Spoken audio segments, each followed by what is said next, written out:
What did I think about Eddie Murphy on Arsenio Hall show from 33 years ago, telling him he wasn't feeling politics, there was nothing for him to vote for, and he said the same old same, and he said that the ultimate is God and that he'll come back and that's the ultimate rule of everything. I agreed with Eddie Murphy then and I do now. I think that political pressure is ridiculous. I think that it's immoral. To think that one person can solve all the problems is ridiculous and it's embarrassing because people put their weight on this like it's some kind of person's gonna make a difference. Voices of reason is one thing, but what it does is that no matter how who you go with, people's actions speak louder than any candidate or anybody. For instance, as racist and embarrassing Trump is, it's the people that support him make it even worse. The agendas are worse. And on both sides.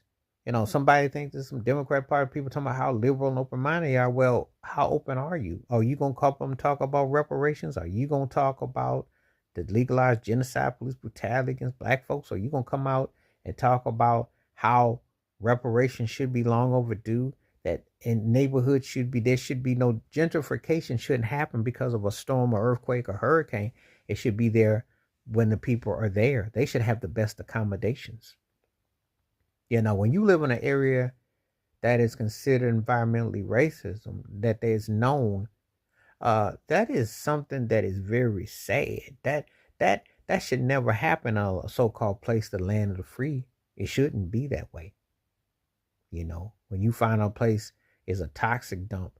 Eddie Murphy was speaking out. He's been very outspoken. Sometimes he says it direct, sometimes he don't. Man, always come across everything he did in his movies, but he has said stuff over the years. He let it be known about the Hollywood Academy and what he felt and what he saw. He went through things. He went through a whole wide range. Because as a black comedian, he knew he was 101 and he played into particular roles. There was things that they had him do that's part of the game. He knew, and when we look at these politicians, a lot of them are just, it's just basically like somebody that is bought and paid for, just like a rast on TV, and they tell you what they gonna do, how they gonna do what they gonna do. People get behind it. It doesn't change anything. The common man theme doesn't. The lower courts and things of that, the local politics is where the real action is because that's the lower courts and all that. Them getting to Congress and all that, they just lip service. They all buddies. Ain't nobody mad. You ain't gonna see anybody coming after Mitch McConnell calling him out. Bill Clinton played both sides of the pole.